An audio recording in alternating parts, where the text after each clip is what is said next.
E aí, rapaziada, beleza? Sejam bem-vindos ao canal. E no vídeo de hoje aí nós vamos falar sobre o caso Robinho, ocorrido lá na Itália, suposto crime de estupro aí, estupro coletivo cometido contra uma moça. Conforme as notícias que eu li nos sites, o caso se deu aí em 2013 lá na Itália, em uma boate em Milão. Pois bem, as informações que eu li e vi nos sites, aí vi alguns vídeos aí falando a respeito disso, é que o jogador Robinho, junto com outras pessoas, salvo engano 4 brasileiros, teriam cometido estupro coletivo contra essa mulher. Clima de bebedeira, festa, balada, todo mundo chapou o corpo, e aí a moça teria ficado inconsciente em razão do consumo das bebidas alcoólicas, e aí os caras, aproveitando-se da total incapacidade de resistência a ser oferecida por ela, cometeram o crime de estupro aí contra essa moça. O jogador foi condenado, parece que já tem 3 anos aí da condenação, e agora isso veio à tona, porque partes da sentença foi divulgada, e aí a mídia bateu em cima, e aí esse caso está sendo bastante comentado.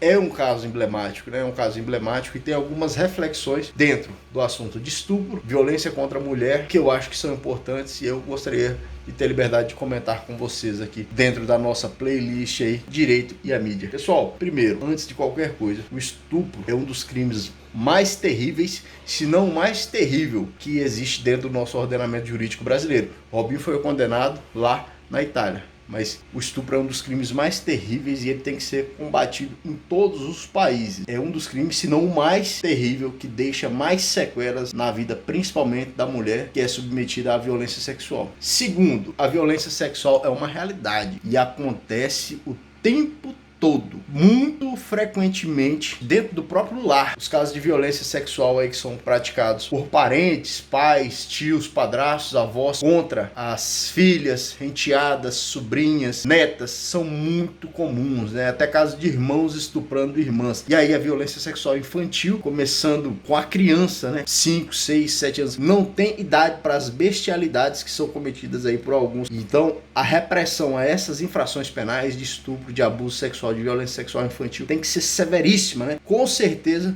no ordenamento jurídico brasileiro, veja, o caso do Robinho foi lá na Itália, ordenamento jurídico da Itália. Com certeza no ordenamento jurídico brasileiro a repressão é pequena, a pena é irrisória frente aos danos que são cometidos aí pelos autores de estupro contra as suas vítimas. Então o Brasil, primeiro de tudo, tinha que melhorar e aumentar a carga de repressão contra os autores desses crimes aí. Essa é a primeira consideração que eu queria fazer, diz respeito à gravidade do crime de estupro e quanto é comum. Há quem chega a dizer que existe uma cultura do estupro aqui no nosso país em razão dos elevados números desses tipos de crimes aqui no nosso país. Pois bem, pessoal, como o nosso canal é em cima do muro, eu vou apresentar versões e opiniões que poderiam ser levadas à discussão em juízo. Segundo a sentença do magistrado italiano que condenou o jogador Robinho, houve provas suficientes que demonstraram a materialidade e a autoria do crime de estupro. Beleza? Então a sentença certamente ela é bastante fundamentada. Ela vai ser desafiada por recurso, certamente o jogador já recorreu ou está recorrendo contra a sentença.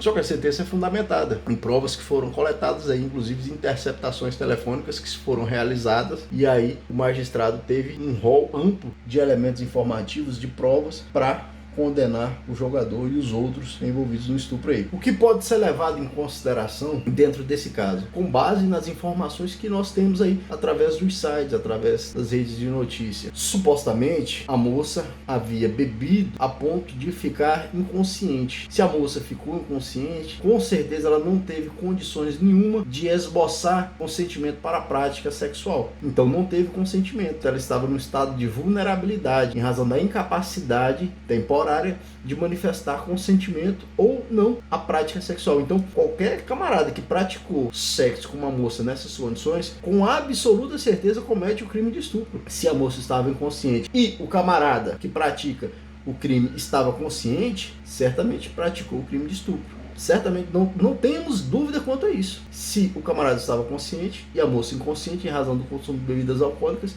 o camarada praticou estupro. Nós temos que tomar cuidado com crimes de estupro, porque são muito graves e nem sempre a prova da prática sexual demonstra a ocorrência do crime de estupro. É um cuidado. Você de repente está assistindo aí, você é um homem ou uma mulher que de repente gosta de sair, gosta de beber, de se embebedar, e por vezes, eventualmente, fim de festa, você tem relações sexuais com um parceiro. Você que bebe e final de festa costuma ter relações sexuais, Muitas vezes, talvez você tenha praticado a relação sexual chapado, bêbado, só que sem perder a consciência. Então é comum na realização de festas as pessoas bebam e fiquem embriagadas. E é muito comum, fim de festa, práticas sexuais. Eu tenho certeza disso. Eu já fui jovem, hoje eu já sou o senhor, mas eu já fui jovem e sei que essa é a realidade, né? Certamente no meu passado aí já houve vezes que pratiquei sexo estando embriagado. E aí, eu fui vítima do crime de estupro, por quê? O homem também pode ser vítima do crime de estupro, percebe? Não é só a mulher. O homem pode ser vítima também da violência sexual, prática de atos libidinosos. Então, se você, rapaz, você rapazote que tá me assistindo aí, molecão, gosta de tomar uma fim de festa, arrumar uma gatinha lá na festa e vai pra prática sexual com ela depois da festa. Você, alguma vez achou que você estava com a capacidade de consentimento reduzida? Porque se você em algum momento estava chapado, bêbado, a ponto de não ser capaz de consentir para a prática sexual, você foi vítima de um crime de estupro. Não só as mulheres são vítimas de crimes de estupro, homens também podem ser, não no sentido de ser submetido à conversão carnal, mas no sentido da prática de atos libidinosos semelhantes. Agora é o seguinte, se a pessoa está consciente e deliberadamente abusa daquele que não está consciente, não é capaz de oferecer resistência contra a prática sexual, aí é crime de estupro. Mulher pode praticar contra o homem pode praticar com a mulher. No caso, a moça não tinha capacidade de oferecer resistência. Então, aqueles 5 rapazes, salvo engano, né, coletivamente praticaram o crime de estupro contra ela. Praticaram a violência sexual coletiva, porque ela não tinha capacidade de resistência. No nosso Código Penal, né, a gente consegue fazer a subsunção da conduta do jogador ao nosso Código Penal. E aí a gente verifica lá no artigo 217-A, parágrafo 1º do Código Penal, uma pena de 8 a 15 anos de reclusão para aquele indivíduo que pratica conjunção carnal ou atos libidinosos com pessoa que por qualquer causa não possa oferecer resistência contra a prática sexual. É o caso do jogador Robinho lá. No nosso caso, nós precisaríamos fazer a inclusão também do artigo 29 do Código Penal, que trata do concurso de pessoas, porque vários então teriam praticado a violência sexual contra aquela vítima. A questão é que a violência sexual é muito comum no nosso país e infelizmente há uma fraqueza no combate, há uma fraqueza na repressão contra a violência sexual dentro do nosso país e precisa de modificação, precisa de melhora, precisa de aprimoramento da legislação para combater a prática de estupro no nosso país, principalmente a violência sexual infantil, aquela que é praticada dentro do lar. Vocês que me acompanham aí sabem, eu sou delegado de polícia e rotineiramente nós nos deparamos na atividade policial com casos de estupro cometidos dentro de casa, pai contra filha, contra filho e várias outras situações dentro do âmbito da residência, dentro do âmbito do lar. Então a violência sexual no nosso país, ela realmente é muito comum contra as mulheres e ela tem que ser combatida. Agora, essas considerações que eu fiz em relação a esse fato específico do jogador, e aí a gente precisa refletir a respeito desses casos de violência sexual que são praticadas pós-festa. Assim como é difícil a gente verificar os crimes de estupro que ocorrem rotineiramente, porque nem sempre a prática sexual evidencia o crime de estupro. Se você estiver tratando de uma moça menor de 14 anos, 13 ou menos, ou um jovem, um rapaz com menos de 14 anos, 13 ou menos, a demonstração da prática sexual demonstra a materialidade de um crime de estupro. Porque no nosso ordenamento jurídico, a pessoa menor de 14, então aquela com 13, 12, 11 ou menos, seja homem ou mulher, não pode ter atividade sexual. Porque aquele que pratica com ela, com a pessoa menor de 14, atividade sexual, comete crime de estupro de vulnerável, beleza? Então, em se tratando de pessoas menores de 14 anos, a demonstração da prática sexual configura o crime, demonstra a materialidade delitiva. Agora, uma mulher ou um homem com 14 anos ou mais, a evidência da prática sexual não necessariamente evidencia a existência de um estupro. A demonstração da prática sexual não torna evidente que houve um crime de estupro. Por quê? A pessoa com 14 anos ou mais pode ter atividade sexual. Claro, se ela não tiver nenhuma enfermidade, se ela não tiver nenhuma deficiência pré-demonstrada que a impossibilite de manifestar o discernimento ou a compreensão ou o consentimento para a prática sexual. Então, uma pessoa que tem 14 anos ou mais e ela é normal, ela não é acometida por nenhuma enfermidade que afete a psique, que afete a capacidade de discernimento, ela pode ter a prática sexual. Então, quando uma mulher ou quando um homem acusa uma pessoa de estupro, atribui a alguma pessoa a prática de estupro contra si, ela não consegue provar a prática do estupro apenas dizendo que houve a relação sexual. apenas comprovando a relação sexual, porque a relação sexual nesses casos não demonstra que houve estupro. Na verdade, para que haja estupro, tem que ser verificado, primeiro, ou que houve a violência ou o constrangimento para que fossem praticados os atos libidinosos ou a conjunção carnal, ou, segundo, tem que se demonstrar que houve a redução da capacidade de discernimento da pessoa, né? É um caso de violência imprópria, porque a pessoa não teve a capacidade de manifestar o discernimento, manifestar o seu consentimento. Por exemplo, o caso de embriaguez.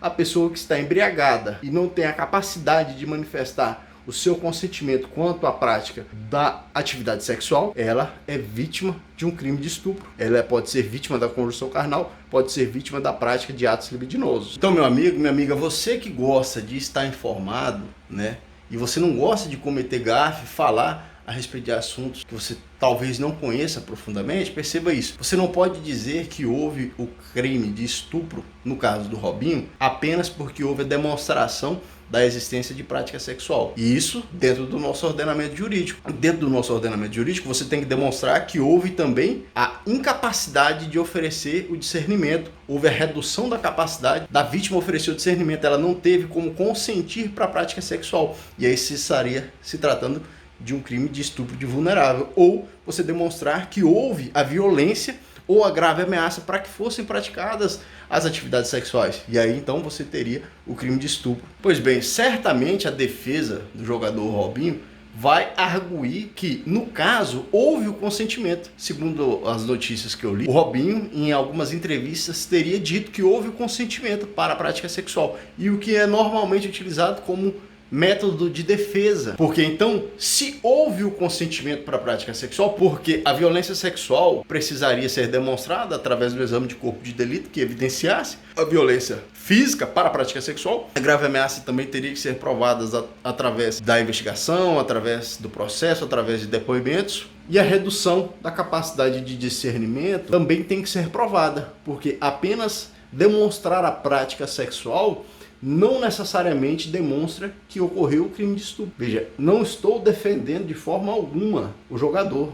Eu estou tratando de forma imparcial das questões que são inerentes ao caso e que a gente precisa refletir e conhecer, porque não é simples. E o estupro, além de ser um dos crimes mais graves que nós temos, é um crime de difícil elucidação. Aqueles crimes de estupro que acontecem dentro da própria residência, em que pais, tios, avós praticam abuso sexual contra as crianças, às vezes sem que haja penetração, sem que haja uma violência que deixe vestígios, né? E isso é muito comum. Assim, filha da puta que passa a mão em criança não deixa vestígios. E aí você tem a dificuldade de mostrar isso aí no caso concreto. A investigação sofre por não conseguir coletar a prova da materialidade, restando apenas as declarações da criança, que é uma vítima e que tem que ficar revivendo essa porcaria. Percebe a gravidade e a dificuldade que é para esclarecer esses crimes de estupro. E no caso do jogador Robinho é difícil também,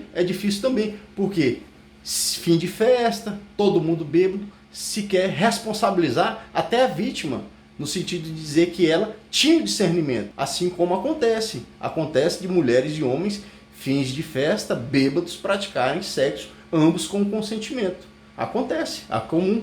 Você com certeza deve ter participado de alguma atividade assim. Agora, se não houve o consentimento, aí há o crime de estupro e tem que ser responsabilizado aquele que abusou sexualmente daquela que não tinha a capacidade de oferecer resistência contra a prática sexual. Pessoal, esse é um assunto extremamente polêmico que eu gostaria que, se você assistiu o vídeo, comentasse, falasse o que você pensa, qual que é a sua opinião, para a gente poder discutir aí no campo dos comentários, beleza? E aí, para concluir, nós temos sempre que reforçar o combate ao crime de violência sexual, ao estupro, seja aquele cometido dentro de casa, seja aquele cometido nas ruas. Nenhuma violência sexual deve ser tolerada, deve ser combatida sempre com a forma mais severa possível, tá certo? E aí fica aí, nossos deputados, nossos senadores, vamos aumentar a pena dos crimes de violência sexual, vamos aumentar a pena porque está precisando. Até a próxima, galera.